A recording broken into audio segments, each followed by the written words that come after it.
আমার নিজের মা আমার মুখের সামনে থেকে খাবারের প্লেট কেড়ে নিয়ে মেঝেতে ছুঁড়ে ফেলে দিল। বিষয়টি অবিশ্বাস্য হলো সত্যি। আমার মা আমার মুখের খাবার কেড়ে নিয়ে মেঝেতে ফেলে দিল। খাবারটি ফেলে দেওয়ার সঙ্গে সঙ্গে বিড়াল তাতে মুখ দিয়ে দেয়। আমার মা সেটা দেখে বলে, তোকে খাওয়ানোর চেয়ে এই বিড়ালটাকে খাওয়ানো ভালো। এই বিড়ালটা আমার অনেক উপকারে আসে। আমি অসহায় চোখে মায়ের দিকে তাকিয়ে আছি।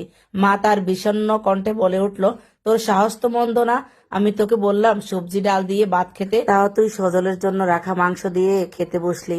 কোন সাহসে এই কাজটা করলি তুই? মা, ভাই তো রোজই খায়, আজ আমি 2 টুকরো মাংস নিলাম, তাতে কি এমন ক্ষতি হলো? তাছাড়া ভাইয়ের জন্য তো 4 টুকরো মাংস রেখেছি। আমার মুখ দিয়ে এই কথাটা বের হতে দেরি, কিন্তু মায়ের আমার গালে থাপ্পড় মারতে দেরি হয় না। আমার চোখ দিয়ে পানি গড়াতে পড়তে শুরু করে। এতক্ষণ অব্দি চোখের পানি আসবে আসবে করছিল। মায়ের থাপ্পড় খেয়ে চোখের পানি দ্রুত বের হয়ে এলো। আমার চোখের পানিও আমার মায়ের মনে আমার জন্য সামান্যতম দয়ার জন্ম দিতে পারেনি। সে তার কর্কশ কণ্ঠে বলে উঠল, এই তুই জানিস না আমার ছেলের মাংস ছাড়া ভাত খেতে পারে না, তা তুই ওর মাংস নিছিস? আবার মুখে মুখে তর্ক করছিস। এত লোভী কেন তুই?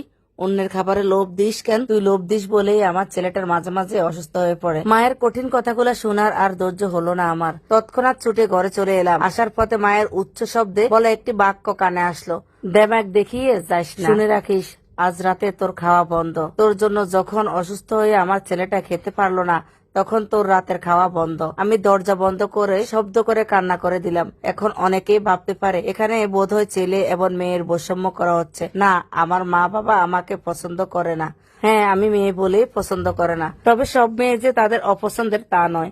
আমরা 3 ভাই বোন, 2 বোন 1 ভাই। বড় আপুকে মা বাবা রাজকন্যার মতোই বড় করেছেন। কথায় বলে না, বাবার বাড়িতে মেয়েরা রাজকন্যা, সেই কথাটি আমার বড় আপুর জন্য যথাযথ হলো আমার জন্য ভুল প্রমাণিত হয়েছে। বড় আপুর জন্মের 5 বছর পরে আমার জন্ম হলো। দ্বিতীয় সন্তান হিসেবে বাবা মা একটি ছেলে আশা করছিল, সেজন্য মেয়ে হওয়ায় বাবা মা আমাকে মেনে নিতে পারেনি। তার উপর গায়ের বর্ণ হলো কালো। এই কালো মেয়ে বড় হলে তাকে বিয়ে দিতে তাদের কত ভোগান্তি পোহাতে হবে, এই চিন্তা বোধহয় জন্মের সময় শেষ হয়েছিল। তাই তো আজ অব্দি বাবা মা আমাকে ভালোবাসতে পারেনি। ছোট ভাইয়ের জন্মের আগে যাওয়া এক সিমটি আদর জুটত, তার জন্মের পর সেটাও শেষ হলো। আমার মা বাবা আমার আপুকে অনেক ভালোবাসে। আপুকে অনার্স মাস্টার্স অব্দি পড়িয়েছেন, তার সব শখ আহ্লাদ পূরণ করেছে। অথচ তারা জীবনে কোনোদিন আমার কোনো শখ আহ্লাদ পূরণ করেনি। তাদের আচরণে দেখলে মনে হবে রাস্তা থেকে কুড়িয়ে এনেছে আমাকে। মাঝে মাঝে আমার নিজেরই সন্দেহ হয়, সত্যি এরা আমার মা বাবা তো? আমার আপুকে এত দূর অব্দি পড়িয়েছে, একজন ভালো পাত্র দেখে বিয়ে দিল। এদিকে ছোট ভাইয়ের পড়াশোনা নিয়েও তারা ব্যস্ত।